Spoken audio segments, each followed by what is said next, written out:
Hey guys, comment nous, moi espère que nous en forme, moi espère que l'année a toujours marché très bien pour nous. Et merci pour monde qui déjà en relais nous, qui passe ouais nous, vient pour service, nous remercions pour support. Et sans ou nous pas qu'à exister. Et avec support, qui n'a toujours existé. So, nous vraiment apprécier support. Merci, mille merci, mille merci. Et ou même quand vous regardez vidéo, ça, nous va aller nous pour n'importe service, especially dans tax season. Non? So, n'attend nous, merci d'avance pour support. So, nous avons numéro de téléphone là déjà, c'est 407 376 47 67 16. I mean 407 376 47 67. So, ça c'est le numéro A. So, just really mettez abonnement, nous capables de ouais, nous tout nous ouvert de 9h avec 6h du lundi au vendredi, samedi, dimanche, au carré nous pour prendre abonnement pour là. So, merci d'avance, n'a pas nous pour tax season. So, j'aime dire non. So, c'est vraiment important pour avec information personnelle, nous avons besoin qu'on ait avec qui est-ce qu'on a affaire pour handle, pour kembe comme si information personnelle. So, whatever tax préparé ou utiliser pour année, mais j'espère que c'est moi-même qui vais l'utiliser pour faire taxe. So, nous souhaitons nous préparer tout document essentiel nous connaissons nous pas besoin, W2, plus email RS. Semaine passée, je fait vidéo RS comment c'est vos email pour nous. So, mail ça RS vous ba nous en tout, n'a besoin. Et whatever papier nous connaissons n'a besoin pour nous faire taxe, mettez tout ready, mettez tout prêt, and then pour nous bénéfice taxe ça. Et si nous faisons ça, nous avons un refund, nous avons comme nous vraiment rapide, c'est pas aucun delay, et ou même qui fait taxe plus bonnet, so vraiment rapide pour jeune comme plus bonnet. So, RS lancé sur website là que l'a commencé faire processing, l'a commencé recevoir return le 24 janvier. So, 24 janvier c'est date officielle que l'a commencé recevoir return et l'a commencé faire processing yo. So, ou même qui pral faire taxe avec nous, just relay nous pour gagner temps prendre apprêtement pas like ou ka passer ouais nous tout de lundi au vendredi de 9h avec 6h. So, relay nous, on attend nous pas qu'à return pour nous bon service.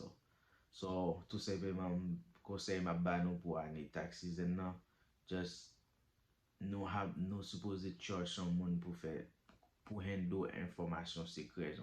Parce que genre d'information sociale, sécurité, on série de bail, social ou social timoun ou whatever.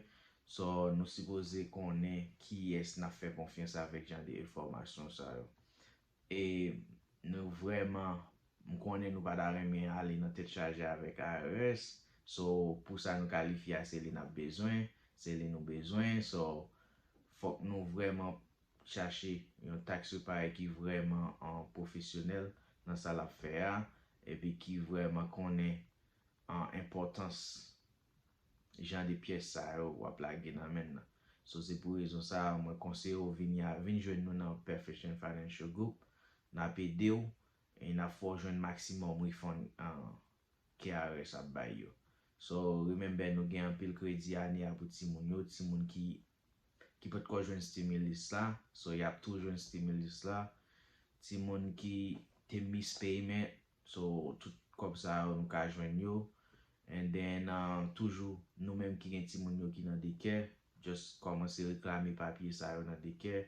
Nou menm ki l'ekol, nous avons commencé à jouer papier ça at least avant 24 là ou bien 24 pour nous gagner temps prêt et then pour nous voir taxes nous aller. So ça reste dit encore sur website li vle faire tout le monde connaît pour faire refill tax électronique. So par exemple, il y a des gens qui kan fil tax dans papier, fait papier yo, prend forme nan, rempli les puis voyer aller. So, sou fè sa, ou mette tèt ou boko nan kop, paske Ares, avèk di baye COVID sa, gen an pil moun Ares, pa gen trop an pil employe. So, sou fon tax, par exemple, ou do an not fòm non voye ale pou kontou. So, sa ka pran ou ka we, me jen ou boko ka jwen kobou, se pa fòt yo di sa. y a chache un mwayen pou yo fè tout moun fil elektronikli. Sa ve di yo fè e-file, epi yo menm yu pi fasil pou yo fè proses la, paske yo pa gen enough staff pou yo fè processing nan men, kom si pou ya form voyan pou yo fèl. So, ou ka toujou pase wè nou, adres nou va chanje, se menm adres la, 88665 Commodity Circle, Suite 13, Unit 111, Orlando, Florida, 32819. So, pa bliye telefon nou se 407-376-4776. Se 407-376-4767. So, sa se numero nou, just rele nou. And then mette apwetman ou, and then pou nou ka bo service. So, ou tan de sport la deja, so nepot moun ki fil tax avek nou ane ya, wap gen chans nan fin tax season nan, wap gen chans ou patisipe nan degan pri na bay ki premye pri a ki se $1000, e dezyen pri a ki se yon Smart TV 50 pouce. So, ka yo menm kap gade la ki genyen pou yon nan pri sa yo, so you never know. So, nap tan nou, e nou pa ka rete pou nou well, ou rele nou pou vin pou service pou. So, si gen update, ma fe nou konnen. So, telefon nou toujou ouver, pa bliye nou repare kredi, nou fe imigrasyon tou. Sou gen problem imigrasyon, rele nou ka edo. E sou gen problem, sou gen pou fil tax avek nou, rele nou la, telefon nan ouver 24/24, but nou ouver de 9h avek 6h, so ka toujou rele nou ou bien WhatsApp nou sou numero sa ki se 407-376-4767. So nap tan nou, e nou pa ka retan pou nou recevwa apel nou. So peace and love, so nap wè nan lot video, ok? Thank you.